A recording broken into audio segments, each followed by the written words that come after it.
Hello everyone, I hope you all are doing good. Welcome to another video lecture by Biologically. This is the second part of plasma membrane.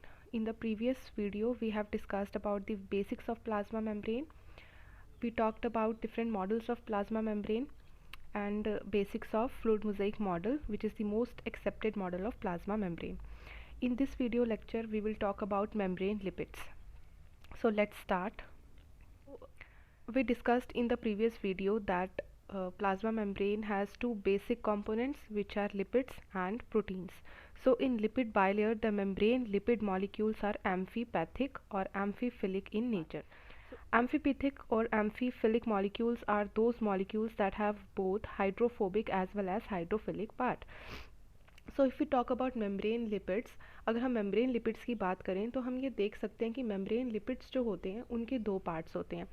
एक हिस्सा उनका hydrophobic होता है और एक हिस्सा उनका हाइड्रोफिलिक होता है. इस वजह से हम कहते हैं कि जो मेम्ब्रेन लिपिड्स होते हैं वो एम्फीपैथिक होते हैं नेचर में, या फिर हम एम्फीफिलिक भी उन्हें कह सकते हैं. Membrane lipids have polar heads that are hydrophilic in nature and non-polar tails that are hydrophobic in nature. So अगर हम इस डायग्राम में देखें तो हम देख सकते हैं कि लिपिड मॉलिक्यूल्स के दो हिस्से हैं. इस हिस्से को हम बोलते हैं हाइड्रोफोबिक पोलार हेड, यानी कि एक तो ये पोलर होता है नेचर में, दूसरा ये हाइड्रोफिलिक होता है. और अगर हम इस हिस्से की बात करें तो ये हाइड्रोफोबिक होता है नेचर में और हम इसे नॉन पोलार भी कहते हैं. So membrane lipids it is made up of two parts, hydrophilic polar head and hydrophobic non-polar tail. Hydrophilic molecules are those that are easily soluble in water. So hydrophilic molecules ऐसे molecules होते हैं जो कि water के साथ easily bond बना सकते हैं और वाटर में ईजिली डिज़ोल्व हो जाते हैं. इसी वजह से हम उन्हें वाटर लविंग मॉलिक्यूल्स भी कहते हैं. So hydrophilic molecules are those molecules that are easily soluble in water, which means they easily form bonds with water molecules and are easily soluble in water. On the other hand, hydrophobic molecules are those molecules which are not soluble in water. दूसरी तरफ हम देखें hydrophobic molecules को, तो hydrophobic molecules ऐसे molecules होते हैं जो वाटर के साथ ईजिली बॉन्ड्स नहीं बनाते और वाटर में ईजिली डिज़ोल्व नहीं होते, इसलिए इन्हें हम वाटर हीटिंग मॉलिक्यूल्स भी कहते हैं. सो अगर हम लिपिड मॉलिक्यूल की बात करें तो लिपिड मॉलिक्यूल का जो ये हिस्सा होता है ये हाइड्रोफिलिक होता है, यानी कि ये वाटर लविंग पार्ट है और ये वाटर के साथ इजीली इंटरेक्ट कर सकता है. लेकिन अगर हम इस हिस्से की बात करें तो ये हाइड्रोफोबिक है, यानी कि इट इज़ वाटर हीटिंग. ये वाटर के साथ बॉन्डिंग नहीं कर सकता, ये वाटर में डिज़ोल्व नहीं होता और ये हाइड्रोफोबिक या फिर नॉन पोलार है नेचर में. अब अगर हम इस मॉलिक्यूल को देखें, लिपिड मॉलिक्यूल को देखें, तो हम ये देख सकते हैं कि लिपिड मॉलिक्यूल की दो फैटी एसिड चेन्स होती हैं. एक तो ये चेन है जो कि बिल्कुल स्ट्रेट है और दूसरी ये चेन है. ये इस चेन की तरह स्ट्रेट नहीं है, पर ऐसा है क्यों? One of the two tails is unsaturated and therefore contains one or more cis double bonds which create a small nick in that tail. The other tail is saturated and straight. अगर हम इन दो tales को आपस में compare करें तो जो ये टेल है जिसमें हमें एक बेंडिंग देखने को मिलती है, इस टेल में क्या होता है, इस चेन में क्या होता है, इस चेन में एक या एक से ज़्यादा डबल बॉन्ड्स प्रेजेंट होते हैं, यानी कि इसमें अनसैचुरेशन प्रेजेंट होती है. ये वाली जो चेन होती है ये अनसैचुरेटेड होती है. ये जो डबल बॉन्ड प्रेजेंट होते हैं ये एक किंक क्रिएट करते हैं फैटी एसिड चेन में, जिसकी वजह से हमें ये बेंडिंग देखने को मिलती है. और दूसरी तरफ अगर हम इस चेन की बात करें तो इस चेन में कोई भी अनसैचुरेशन नहीं होती, यानी कि जितने भी बॉन्ड्स होते हैं वो सिंगल बॉन्ड्स होते हैं, जिसकी वजह से ये एकदम स्ट्रेट होती है और इसमें अनसैचुरेशन की वजह से हमें ये किंक देखने को मिलता है. Now we will talk about the arrangement of lipids in lipid bilayer. इस बारे में हम प्रीवियस लेक्चर में भी बात कर चुके हैं, पर यहाँ पे हम वापस देखेंगे कि मेम्ब्रेन लिपिड्स लिपिड बाइलेयर में कैसे अरेंज होते हैं. The hydrophobic tails interact with each other forming lipid bilayer. Hydrophobic non-polar tails on inner side and hydrophilic polar heads on outer side. So अगर हम इस डायग्राम को देखें, ये एक लिपिड बाइलेयर है, तो यहाँ पे हम देख सकते हैं कि लिपिड मॉलिक्यूल्स जो हैं वो अपने आप को इस तरह से अरेंज करते हैं कि उनके जो पोलार हेड्स होते हैं वो बाहर की तरफ होते हैं. ये पोलार हेड्स हम दो लेयर्स में देख सकते हैं. ये जो पोलार हेड्स हैं ये बाहर की तरफ अरेंज है, और जो नॉन पोलर टेल्स हैं यानी कि जो हाइड्रोफोबिक टेल्स हैं वो अंदर की तरफ अरेंज है, यानी कि जो वाटर के साथ इंटरेक्शन कर सकते हैं इजीली वो बाहर की तरफ है, और जो हाइड्रोफिलिक पार्ट है वो अंदर की तरफ अरेंज है। अब जो टेल्स होती हैं ये हाइड्रोफिलिक होती हैं, ये वाटर हीटिंग होती हैं, इसलिए जो लिपिड बायलेयर है उसमें हाइड्रोफोबिक टेल्स जो है उनका अरेंजमेंट इस तरह से होता है कि वो वाटर के साथ मिनिमम इंटरेक्शन जो है वो शो करें। बाहर की तरफ हाइड्रोफोबिक हेड्स जो हैं वो प्रेजेंट होते हैं जो कि वाटर के साथ इजीली इंटरेक्ट कर सकते हैं। ये है पोलार रीजन, ये भी है पोलार रीजन जो कि हाइड्रोफिलिक हेड पोर्शन से मिलकर बना हुआ है, और इन दो हाइड्रोफिलिक पोर्शंस के बीच में है हाइड्रोफिलिक पार्ट और नॉन पोलर रीजन जो कि दो पोलर रीजन्स के बीच में प्रेजेंट है। सो ये था अरेंजमेंट लिपिड मॉलिक्यूल्स का लिपिड बायलेयर के अंदर। अब इनके बीच में इंटरेक्शन कैसी होती है? The interaction by which bilayer is stabilised are hydrophobic interactions and hydrogen bonding. जो लिपिड बायलेयर है वो स्टेबलाइज होती है by hydrophobic interactions and hydrogen bonding. So जो लिपिड मॉलिक्यूल्स हैं उनके बीच में हाइड्रोफोबिक इंट्रैक्शंस होती हैं और हाइड्रोजन बॉन्डिंग होती है जो उन लिपिड मॉलिक्यूल्स को बायलेयर के अंदर अरेंज करके रखने में हेल्प करती हैं। The protein are attach to the lipids by means of covalent interaction. इसी के साथ हमें पता है कि लिपिड बायलेयर के अंदर लिपिड मॉलिक्यूल्स के साथ साथ प्रोटीन मॉलिक्यूल्स भी प्रेजेंट होते हैं। सो जो लिपिड मॉलिक्यूल्स हैं वो प्रोटीन्स के साथ कोवलेंट इंट्रैक्शन के साथ में बाइंड करते हैं, और प्रोटीन्स और लिपिड्स जो हैं वो बायलेयर के अंदर इन इंट्रैक्शंस की हेल्प से अरेंज होते हैं। Now there are three types of lipids present in lipid bilayer. One are phospholipids, glycolipids and sterols. Now we will discuss about these lipid molecules one by one. So first are phospholipids. Phospholipids are made up of four components. Phospholipids में चार components कौन कौन से होते हैं? An alcohol, fatty acid chain, phosphate group and an alcohol which is attached to the phosphate. So this is the primary alcohol and the alcohol which is attached to phosphate is the secondary alcohol. In this diagram we can see that this is glycerol. Glycerol is an alcohol and here glycerol is the primary alcohol. So phospholipids are made up of an alcohol, two fatty acid chains which are attached to the primary alcohol, one phosphate group which is attached to the primary alcohol and a secondary alcohol which is attached to the phosphate. So this is the basic structure of a phospholipid molecule. Now based on the type of primary alcohol, phospholipids are of two types. One is glycerophospholipids which are also called phosphoglycerides, and second are sphingophospholipid. Now what is the difference between glycerophospholipids and sphingophospholipid? So यहाँ पे हमने पढ़ा कि primary alcohol के basis पे, यानी कि primary alcohol जो लिपिड मॉलिक्यूल्स में प्रेजेंट होती है वो कौन सी अल्कोहल है, इस बेसिस पे जो फॉस्फोलिपिड्स होते हैं वो दो तरह के होते हैं। अगर तो प्राइमरी अल्कोहल ग्लिसरॉल है, यानी कि लिपिड मॉलिक्यूल्स में अगर प्राइमरी अल्कोहल जो प्रेजेंट है अगर वो ग्लिसरॉल है तो उसे हम कहेंगे फॉस्फोग्लिसराइड या फिर ग्लिसरोफॉस्फोलिपिड। और दूसरी तरफ अगर प्राइमरी अल्कोहल स्फिंगोसीन प्रेजेंट है, यानी कि ग्लिसरॉल की जगह अगर प्राइमरी अल्कोहल स्फिंगोसीन मॉलिक्यूल है, स्फिंगोसीन अल्कोहल है, तो उसे हम कहेंगे स्फिंगोफॉस्फोलिपिड्स। So this is the basic structure of phospholipids. This is the molecular structure of phospholipids, where we can see that this is the glycerol unit. This is the glycerol unit, glycerol part.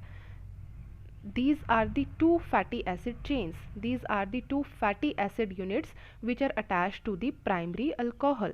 Here this glycerol unit is the primary alcohol and these are the two fatty acid chains which are attached to the primary alcohol. Now this is the phosphoric acid unit. This is the phosphate group which is attached to the primary alcohol. This is the glycerol unit, this is the fatty acid unit, and this is the phosphoric acid unit which is attached to the primary alcohol, and this is the secondary alcohol, or which we also call amino alcohol, which is attached to the phosphoric unit. and on the basis of this glycerol unit, this primary alcohol phospholipids are of two types, which is glycerophospholipids and sphingophospholipids. So this is the structure of a glycerophospho units, because here the primary alcohol is glycerol unit. This was the basic structure of a phospholipid molecule or a phosphoglyceride, basically a glycerophospholipid. Now what are phosphoglycerides, or what are the properties of phosphoglycerides? So phosphoglycerides are the most abundant phospholipids present in the cell membrane. Cell membrane के अंदर हमें जो सबसे ज़्यादा amount में phospholipid देखने को मिलते हैं वो होते हैं phosphoglycerides. Primary alcohol is glycerol. So in case of phosphoglyceride, I already told you that the primary alcohol, यानी कि जो primary alcohol होती है वो glycerol होती है. Depending upon the type of alcohol linked to the phosphate group, these are of different types. Now phosphoglycerides भी अलग अलग तरह के होते हैं. पहले हमने बात की कि प्राइमरी अल्कोहल के बेसिस पे दो तरह के फॉस्फोग्लिसराइड्स होते हैं. अब यहाँ पे हम बोल रहे हैं depending upon the type of alcohol linked to the phosphate group, यानी कि जो सेकेंडरी अल्कोहल है. If you look at the diagram, पहले हमने बात की कि ये जो प्राइमरी अल्कोहल है इस बेसिस पे जो फॉस्फोलिपिड्स होते हैं वो दो तरह के होते हैं, यानी कि ग्लिसरोफॉस्फोलिपिड्स एंड स्फिंगोफॉस्फोलिपिड्स. लेकिन अब हम कह रहे हैं, लुकिंग एट दिस डायग्राम, अब हम कह रहे हैं कि जो फॉस्फेट के साथ में अल्कोहल अटैच होती है वो कौन सी अल्कोहल है. इस बेसिस पर फॉस्फोग्लिसराइड्स भी अलग अलग तरह के हमें देखने को मिलते हैं.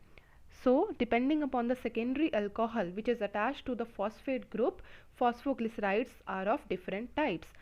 For example, phosphatidyl choline, phosphatidyl serine, phosphatidyl inositol, phosphatidyl ethanol amine.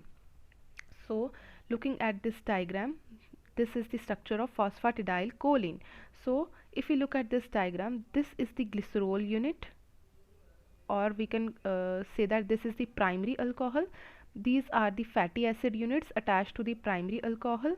This is the phosphate group attached to the primary alcohol, and this is the secondary alcohol, which is choline in case of phosphatidyl choline.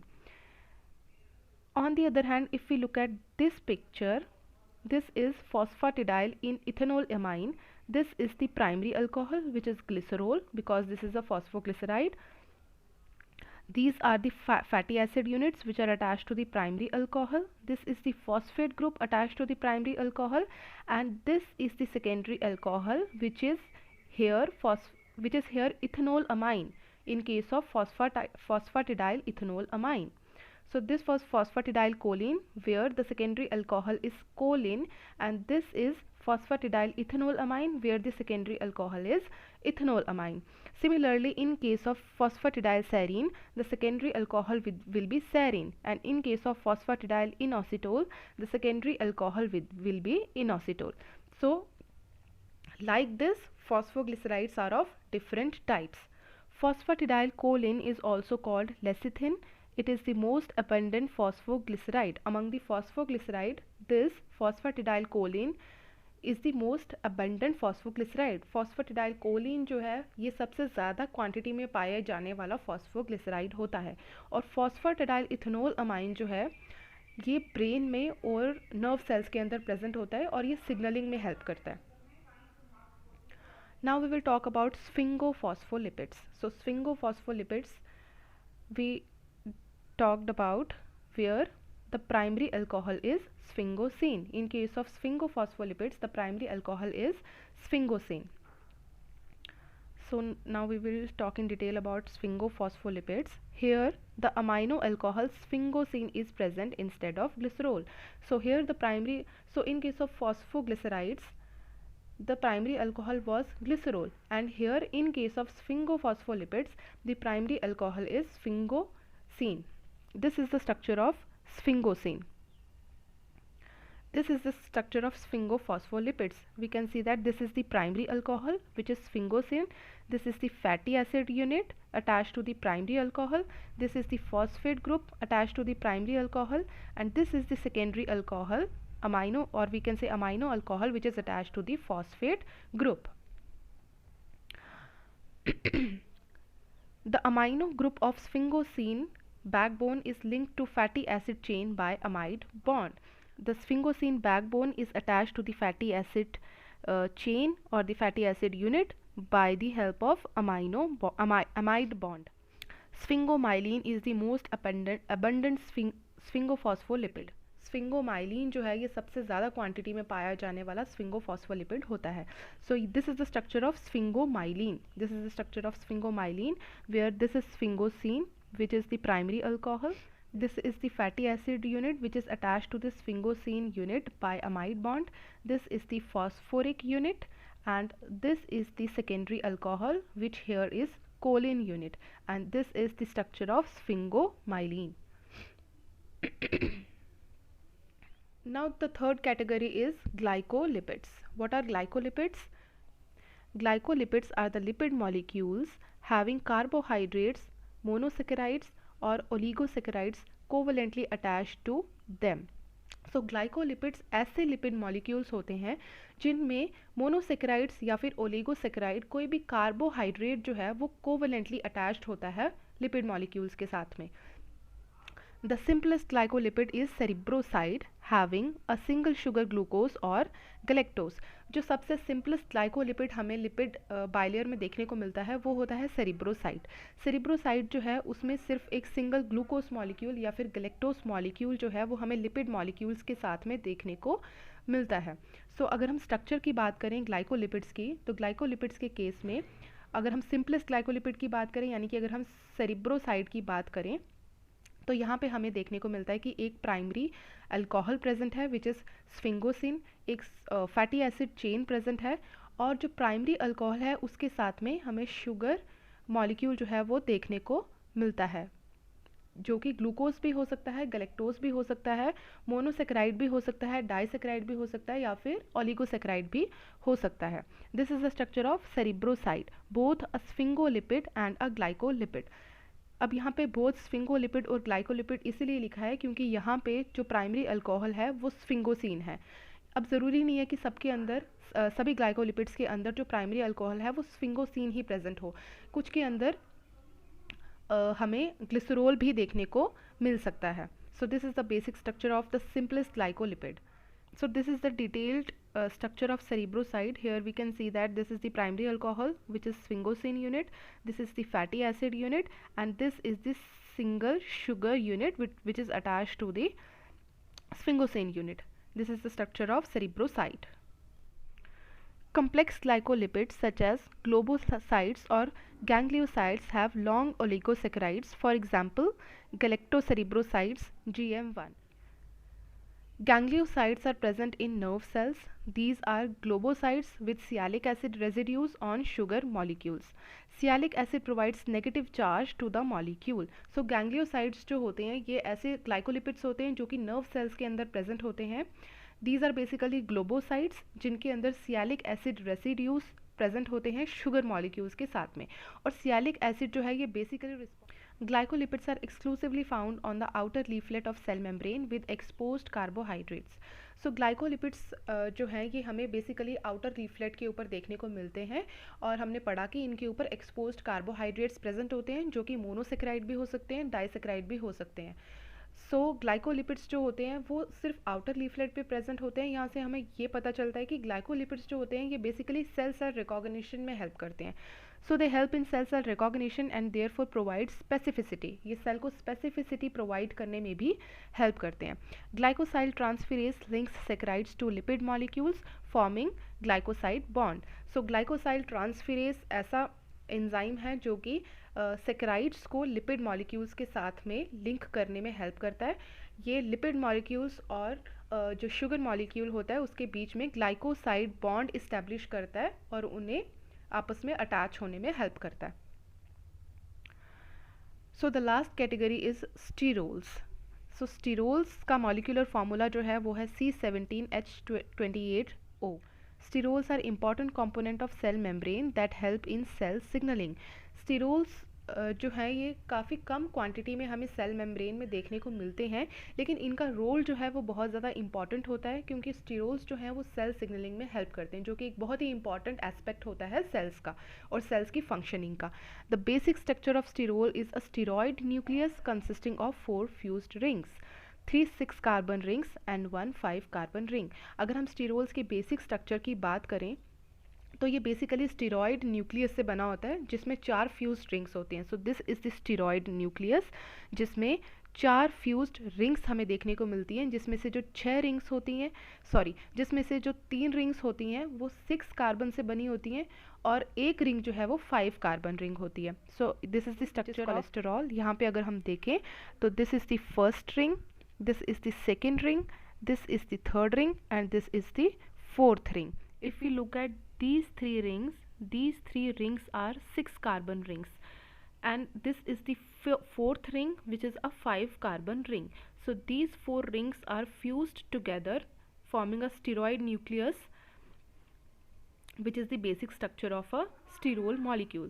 Cholesterol is the most abundant lipid present in animal cells. So cholesterol is the most abundantly present sterol which is found in animal cells. In plants, mycoplasma and bacteria, cholesterol is absent. If we talk about plants, mycoplasma and bacteria, cholesterol is absent. Plants, mycoplasma और bacteria के अंदर cholesterol जो है वो absent होता है। Plants के अंदर कोलेस्टेरॉल तो एब्सेंट होता है, लेकिन हमें कुछ और स्टीरोल्स की फॉर्म्स देखने को मिलती हैं, जैसे कि stigmasterol, sitosterol. This is the structure of beta cetosterol, this is the structure of stigma sterol, this is campisterol, and this is brasinosterol. These are the different forms of sterol which are found in different plants, animals and microorganisms, and in all this structure we can see that the basic structure of sterol is made up of 4 fused rings. So this is all about membrane lipids. In the next videos we will talk about membrane proteins and different properties and different aspects about plasma membrane. So if you like the video, share it with your friends and like the video, and stay tuned for the next lectures. Thank you.